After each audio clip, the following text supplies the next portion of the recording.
Hello friends, Adam here with FED. Originally I was going to do a breakdown of the lyrics of The Edge of Dawn or Lady of Hresvelg, which is the main theme to Fire Emblem Three Houses. But the more I read it, the more I realized something else.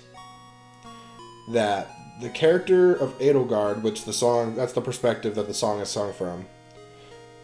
The character of Edelgard in-game isn't nearly as nuanced or deep as this song would suggest. Now, I'm going to go through some of the things that I particularly think the game does a bad job of displaying, that the song does a great job of kind of showing the conflict that Edelgard goes through in the story. Whereas what we see is a very, stalwart, determined, and basically no conflict outwardly shown. Even in her own route, it's pretty... I could be mistaken, but even in her own round, she's pretty, this is what we're supposed to do, I don't have any regrets. And, that's fine. And I understand maybe she has to put on, a cold face or something for it, but I wish we would have gotten some more hints of this in the gameplay, or in the story. So the song opens talking about she's at Garreg Mach, it's a peaceful time, she's happy to see the people's peaceful time, everyone's happy. And then it gets to the point where, she says, for just this moment lost in time, I am finally me. Yet still I hide behind this mask that I have become, my blackened heart scorched by flame, a force I can't run from. So obviously she is, referring to her secret identity as the Flame Emperor here. And she's saying she finally feels like she can break away from being the Flame Emperor in this Garreg Mach monastery setting with all these people that she has grown to appreciate and love. In particular, Byleth is the main catalyst for that feeling.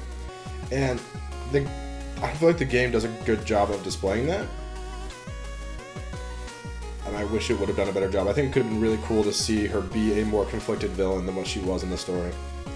Definitely would have made people sympathize with her a little more. But I do think it's interesting that in the song, even though she's in this place where she feels comfort, she feels like she can be herself, she still isn't. She still won't allow herself to be. Going down later, it says, cross my heart, making vows, I know we'll be betrayed. As sad girls please, live only for a breath, and then they fade. So, sad girl please, those are her pleas. She wants this to never end, essentially. She wants her experience at Garreg Mach to be forever. She wants to always be with Byleth and her classmates, I'd assume, and it's just a nice place, right? It's comforting and warm, she can be herself. But, she lets that go, and, she's making vows that I know will be betrayed, pretty messed up. And then going down even more, she says, my dearest wish is that you'll know these tender thoughts that only seem to grow. So, the game does, I think the only time that point is brought across in the game, and this could be wrong, I could be wrong, but the time that I really think that this really comes across, unless you pick her route, so any route but Crimson Flower, is when you are essentially just about to kill Edelgard, and she's like, oh, I wish you had walked with me, but then you slice her face off or something, or it's a pretty brutal, think about that angle that sword's coming out, it's a pretty brutal way to kill someone.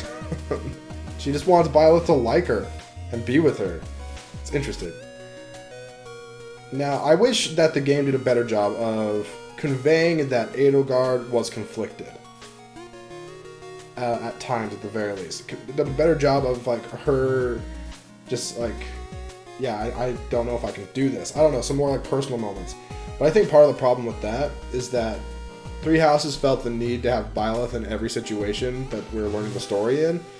And we missed out on some good character moments that could happen with her in private, or between just her and Hubert, maybe. And that would have been a really nice thing to see, but instead we got what we have. Now, a couple other things I want to point out that I think is really cool, and it really sheds some light on the naming of the paths. I saw this in a YouTube comment on a video, I don't even remember where, but it really was like, oh yeah, that makes sense. So the song talks about, she says, I look to you like a red rose seeking the sun no matter where it goes. So Crimson Flower, she's the Crimson Flower looking to Byleth, and in Crimson Flower, that's the only time that she is able to have Byleth, right?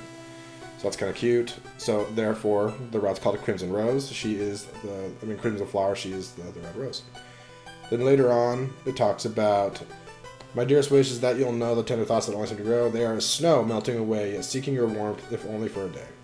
So that's like, you chose Edelgard, but you decided to go with Rhea and the church for Silver Snow. So they are as snow. I just really like to see these parallels between the song and the game. And the next stanza says, the blue moonlight cuts across our sight, as pure, as clear as a ringing bell, reaching us for the night. The blue moonlight being Dimitri, Azure Moon, right? It's cute stuff. And then this is the coolest part to me. This part, the more I think about it, the more I like it. So it says, as the wind calms my thoughts, I hold strong on this terrace. I feel at peace carried by the wind's song. And the wind, verdant wind, Claude. I think it's really, like, honestly, Edelgard and Claude have a lot of similar goals and interests in making Fodlan what they would deem a better place. And you can see how Edelgard would kind of sympathize with him and also take his pleas and what he wants as motivation for her goals. So Claude's the wind, and it carried away by the wind's song. She is motivated by his desires. But these are just a few things that I noticed in the song that I thought were interesting and I wanted to share with you guys.